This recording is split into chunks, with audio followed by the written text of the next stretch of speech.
case of that my sister's going to Mecca. not necessarily about the atheists visiting, the Kaaba. This is not about that. What this is about is discrimination against Islam on public grounds. Now, let's make sure we understand the charge. We're talk about that. That when you brought to light in your testimony that you do not wear your Islamic dress, you do not speak your Islamic verbiage on school grounds because, as you said, white people... There's like a Muslim club at school, but you don't even pray there. Okay, the Muslim club does not pray. Okay. No, because they're in school grounds. On school grounds. And again, as you mentioned, that being on school grounds with white people, you specified that white people not practicing or being Muslim is the reason why you and your friends are not doing it, correct? Not really. Okay, so what would you like to make a correction on that? Because that is what you said before. So what are you saying now? What is the reason why you do not say salams or you do not, want to identify yourselves as Muslim in school? I identify myself as Muslim in school. Okay. There's not like a problem with it. Okay. No one's harming each other just because someone's Muslim. Correct. It's just that there's no place to pray. We barely do anything that's Islamic at school. Okay. That's mostly it. Okay. Most of us, the thing is, it's not really, there's no like a reason to say you're Muslim in school other than like in lunch where you have to explain you can't eat the meat products that's there. Okay, very good. And for example, you have other Muslims at your school. Yes. And well, from what I know, like about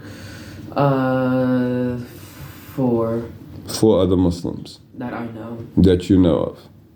And is it fair to say that these Muslims that you see, when you do see them, you do give salams, you do say salam alaikum to them? No, we just you say don't hello. say salams to them, you do say hello. So again, these type of things are really where we're at. The very basic identifications of being a Muslim. Yes, we can say we are Muslim, but are we practicing anything of al-Islam other than the fact, okay. So this was the question again. So you do not say salams, you do not ask, or mention Allah's name on what you eat before you eat it. You don't say Bismillah. I do say that. Before you eat in the cafeteria? I say that. Do you forget it sometimes? No, not really, but I say that, but quietly. You say it quietly. Yes. And do you actually have anybody that you would have to remind of your Muslim friends? I mean, do all of you say it at the same time? Yeah. The thing is, I don't know about that because when I get to our lunch table, they're already eating since the lunch line takes a while for us to get our lunch and go. Very good. Besides the fact that all of you know each other to be Muslim, what else is it that, now you said a Muslim club. What does your Muslim club do? Okay, so basically, from what I know and the announcement's been saying, there's only been like two or three meetings they had. So I was talking with my friends. 2 of them, they were in this Muslim club at school. They said that you should join, and I said, I probably don't want to. They said that this club, you can't pray. I don't know why. Maybe because it's school grounds. Maybe they don't have permission. And I normally when I get home, my mom every morning or when she comes home makes sure that I have prayed. So normally when I come back home, since I come at like 4, I usually pray Johar and Nasr. Because they come, Johar and Nasr comes like already when I come home. So I do that. So I don't really like just having to wait even more just to pray Johar, Asr, and Maghrib. Okay, I think we are getting somewhere. The Muslim club that your friends told you to join, Yeah, I said no. Okay, and you said no. And your reason is that there's no praying. Yeah, there's no prayers. Did you ask, and you asked, or you did not, or you just assumed that there's no prayers because you're on school grounds? Yes. Okay. So we want to know, A, why and how you could have a Muslim club on grounds where you cannot pray when Islam says that the grounds are praying grounds. Anyway, getting back to the Muslim club, how many people are in the Muslim club? I do not know. I don't know. Your friends told you to join a club. They do not know how many members are in that club? No, they probably know. I just haven't asked. I don't ask them. I see. And you said that there are meetings, but you're not familiar with the meetings at all. Since I haven't joined them, and nor haven't I asked them about the meetings, nor haven't I even considered joining the club. I see. So what exactly do you do on school grounds to, somehow identify yourself with Islam, identify yourself as a Muslim? Besides the fact that you know you are a Muslim, on school grounds, when you're in school, what exactly do you do that identifies you as a Muslim? I don't really do stuff that identifies me that I'm a Muslim at school. And why not? Other than just eating food that isn't made with chicken or beef that's made at school. No problem. But why do you see yourself not doing anything other than specify, which is very important. I mean, that itself is a form of da'wah, letting the person know who is, in the cafeteria, I'm not eating any meats here because of my Quranic beliefs, correct? Religion. Yes. And they're saying, okay, so you're Muslim, so they understand. But what I'm trying to drive at is the fact that you are surrounded by majority of people who are not Muslim. What are they, by the way? They're not Muslim. What are they? Christian?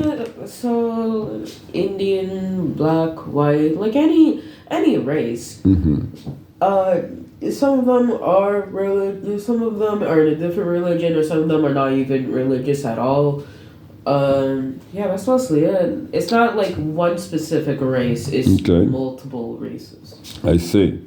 And so is that pausing to be, or is that, somehow intimidating to you? Because you say you're only 4 and you have a lot of students. That I know of. But correct. There's probably like more, since there's enough to have a Muslim club.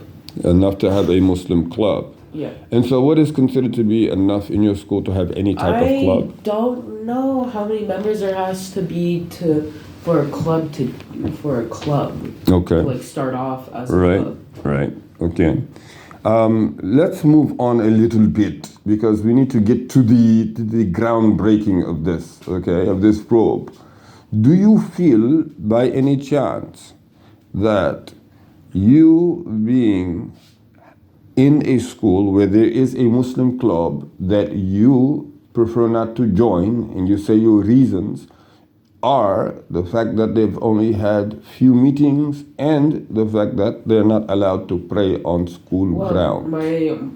My friend said they don't pray in like that Muslim club. Correct. And therefore, you're not with the Muslim club and you're not with any non-Muslim clubs. No, I'm not with Muslims club or any club. Now, my question to you at this time, does that intimidate you? You are a Muslim, but you are not identifying yourself at school with the Muslim group. I feel like I'm not intimidated. I just, I don't know why I'm not. I already I only gave you 2 reasons why I'm not joining the club. I'm not intimidated that I'm a Muslim and I do not join or associate with a Muslim club. It doesn't define me. That's not like, hey, I'm a Muslim and now I've joined a Muslim club. You can still be a Muslim without joining the club. Correct. But is it fair to say that, you don't give salams to other Muslims in your school? Isn't that a bit, too, I would say, radical against practicing itself? Because what does it take to give salams, to say assalamu alaikum? What does that, And of course, you're not intimidated to say that at home. So what is I think stopping it's you? mainly because when I'm with a Muslim person, since it's middle school, you switch classes like every time the bell rings. Every time I do see them, we usually pass by each other without noticing each other because we have to get to our classes. And when I do sit with them, like at the same table, there's like two or one person that will not get it since they're not Muslim. Correct. So that's very good analogy. And now that we're on to that analogy, when you see one or two other people amongst you, you all do not give salams or say anything that is practical of Islamic behavior. Because as you just said, there's always one. I don't know what it feels to them. You've already stated. And this is practically about you and those whom you know that are sharing the same school with you, and they actually are perceiving, as you are perceiving, these particular charges. Discrimination against Islam on public ground. So it's not discrimination. It's just okay. The description of discrimination leaves no doubt that. Can I go get a tissue? Sure. I feel like they don't know much of Muslim culture than like other cultures. Okay. Other cultures such as which type of culture are you specifying? I can't really specify right now. Okay, so you're saying that they're open to other cultures that you cannot even specify. And the Muslim culture that you actually are part of is less appealing to them, although... Not less appealing, I think it's like less known. Okay, and because of the fact that it's less known to them, you do not see a responsibility to convey the message to them so that they will know. Instead, you will let them be without the clear message for them to know.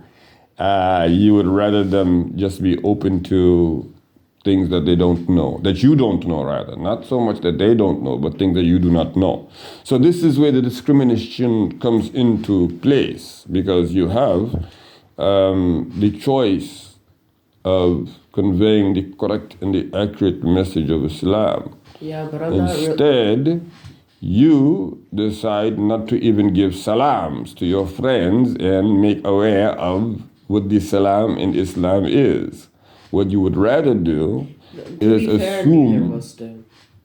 Okay, we do understand that. This is, on public grounds, that means a number of people have witnessed and can attest to that fact. Again, that is neither here nor there. We're not going after people. We're going after cases. And the case is, again, discrimination against Islam, against the Quran on public grounds, which, for some strange reason, and we will get to the bottom of it, the fact that our own Muslim children are discriminating against our own deen. And as they're growing up, it is getting worse and worse, as to where you have now our own Muslim children claiming to be atheists.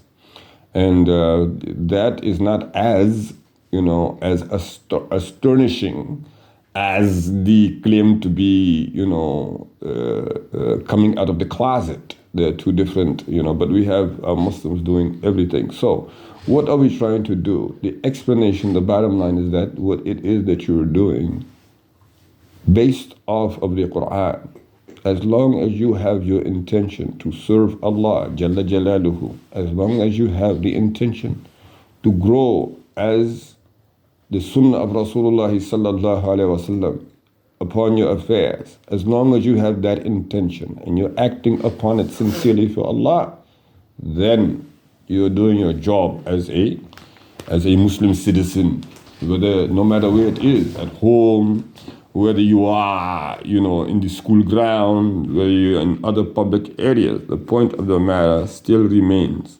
As long as you are doing the righteous deeds for the reward of Allah Jalla Jalaluhu, you are complying and you're not discriminating against Islam.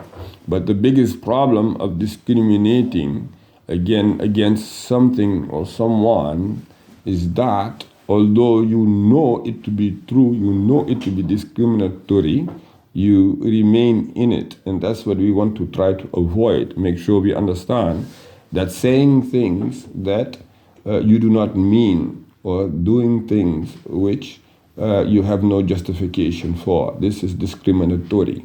So this is the reason why we have a number of Muslim children from a number of Muslim households who have felt some resentment from identifying themselves as Muslims. And again, this is not only discriminatory, but this is also racism. Yes. So I think that will be fair and square for our prior, trial, which is due in the next few hours, inshallah.